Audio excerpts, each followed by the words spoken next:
We love and listen to and cannot wait to see defeat the Steelers this week. He's with us today. And the rumor has it every Tuesday this season, if we get along, we'll see. How lucky are we? Listen, I have two nephews that are like 10 and 6. They live in the middle of Wisconsin. They probably couldn't tell me where San Francisco is on a map, but they're like, Deebo's coming on the show. Why? You're the coolest player in the NFL. Hey, man, it's just, you know what I'm saying, the personality and the energy that people see me with, and, I guess they love to feed off of it. We have questions coming in hot and heavy over on YouTube. Somebody wants to know speaking of music, what is the boombox song this year?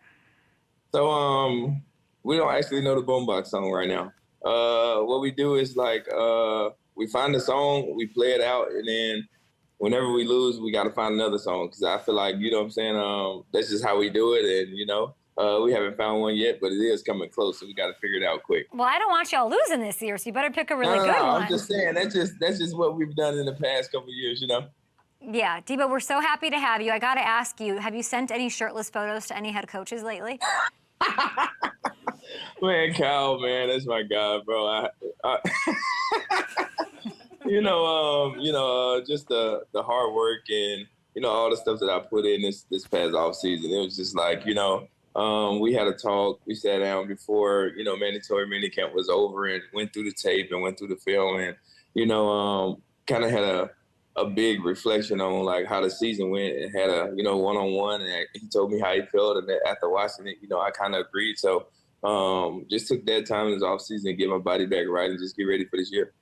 Now, I think we're in store for the year of the Deebo. That's what I think. You are the most special kind of player. There's a million ways to use you.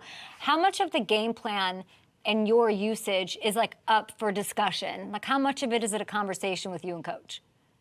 It's crazy. It's really not a discussion. It's not, he do what he do on his end with the offensive mastermind he has. And, we show up Wednesday morning at 7:15 in the morning and just get ready to go. Whatever he have in store, he knows that I'm a team first type of player. I'm never going to back down from a challenge. What's the perfect way to use you? Just get the ball to me. I think that's the most perfect way you can use me. What do you mean? I mean, you got something rolling right here. You see how, Brandon Ayuk with an awesome block downfield, just making it a little easier for me to get in the end zone. Now, I know y'all signed Brandon Allen as your third quarterback, but hear me out, okay? You, my friend, you've thrown the ball. You've had some success. 19, Deebo, 19's a quarterback number. So talk to me. We have a couple of these throws. Should they let you throw the ball more?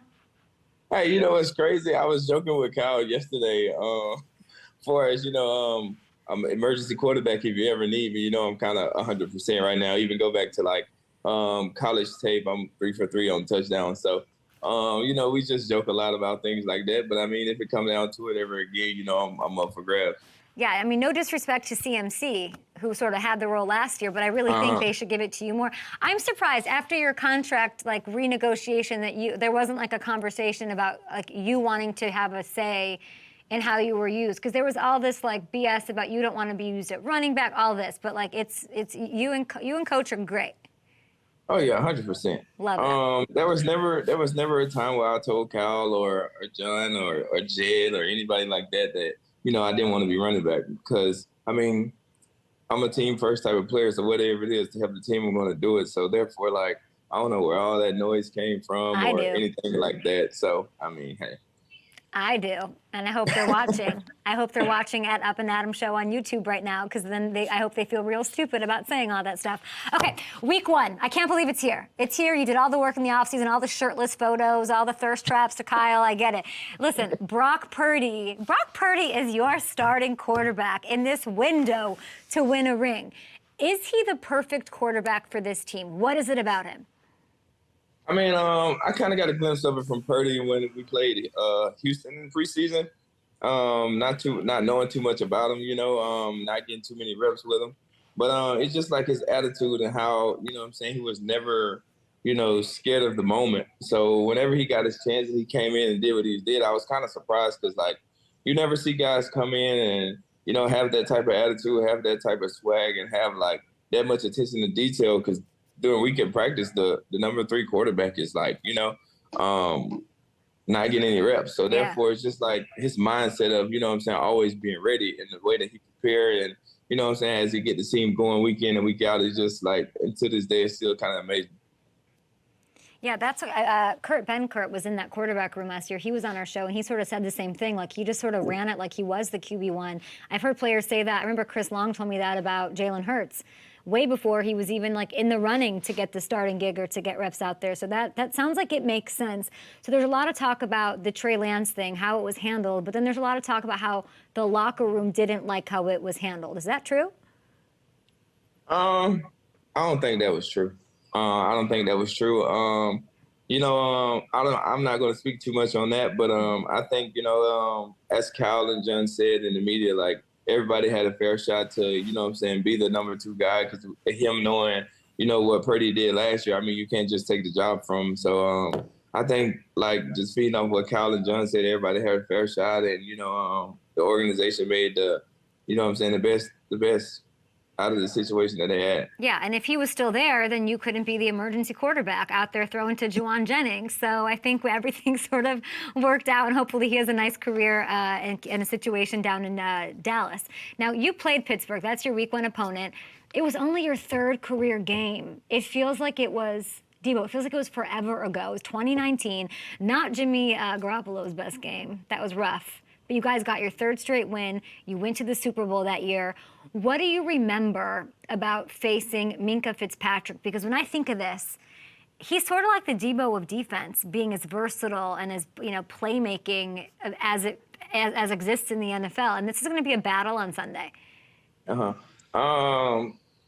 Not in a disrespectful way or anything like that, but I don't remember too much from the Pittsburgh game. I mean, it was like 5 years ago. But one thing I can remember, it was a physical, hard-fought game, and it came down like to the last drive where one thing I actually do remember is Dante Pettis scoring on the last drive for us to, go up and win the game. But I feel like this is going to be a pretty good, physical, tough game. They got good guys up front. Obviously, they got Mika in the back, the brains that they have back there. But, I just feel like it's going to be a pretty good match. Yeah, I'm very excited about it. I want Kittle to play. I don't know what's going on there. And, you're talking about their defense and how good they are. Man, I wish I knew that you guys had a defensive showstopper suiting up for you this weekend. Bosa. Bosa. Talk to me. I don't know nothing about nothing. Okay. Well, Travis Kelce went on New Heights, his podcast, and he made the case for Chris Jones, his issue, his little holdout stud, number 95, to come back and end his holdout. I thought it was I didn't love it. I think you could do better. What would you like to say to Nicholas John Bosa? I ain't gonna lie, not gonna say too much. We ready for him to come back. He's an awesome player, awesome person. I mean, we just ready to get back in the locker room and just see him do the things that he do. Can you win the Super Bowl without Nick Bosa, Deebo? Next question, please. Okay. Well, I mean, but that is the question. Okay, you know what I'll ask you about that I know you're going to want to talk about? What we got? I love an NFL bestie. I love a situation like that. And you've got that going on with Ronnie Bell, okay? He's calling you a big brother. You've taken him under your wing. We love to see that. And the Niners love a late round pick if I'm looking at it. George Kittle in the 5th, Hufanga in the 5th, Juwan Jennings, who you threw a touchdown to, in the 6th, Elijah Mitchell in the 6th, Brock in the 7th. Tell me what you called him a real life gamer. What does that mean? It kind of took me back to myself when I was a rookie after watching him. When you get to the league, you don't know how important and like how detailed like it is to be a receiver in the NFL for as like Kyle's offense. So he was struggling with practice a good bit, but then once we played our first game, I'm just like, whoa, like this guy here is actually a gamer. So I just sat down and talked to him like, bro, like it's different from college. Practice is just important as a game. So you got to take every down serious. You got to be on the details, this, that, and the third. But it's just amazing to see like the things that he did out there on the field, and just ready to see him grow. Deebo, we have some questions here from Up and Adam Show. Thanks, you guys, for subscribing. Thanks for watching. Ask Deebo who his favorite NFL player is that's not a teammate, says Darius. My favorite NFL player that's not a teammate? Yeah. Whew, that's a tough one. it? I'm gonna go with Garrett Wilson. Really? Any reason? I met Garrett about a year and a half ago through my marketing team, and you know he's a real cool dude. Cool to be around. I mean, and I just love the way he played the game. Attilo says, ask Deebo how he's going to feel when he loses to the Giants week 3. Week 3, we ain't in there yet right now. That's the perfect answer. And does pineapple belong on pizza is a question I will never ask anyone to answer. No. Deebo, we love you. I just flipped my straw out of the cup. You are amazing. We will see you next Tuesday after the win against the Steelers. How about it? Thank you. Thank you. See you next week. Hopefully Bosa's back, but you're not giving me nothing. Deebo needs to warm up to the fact that like this is a family. This is a family show. He can give me the right information. All right, we're gonna do Predict-a-thon. Geno Smith, Mac Jones. What?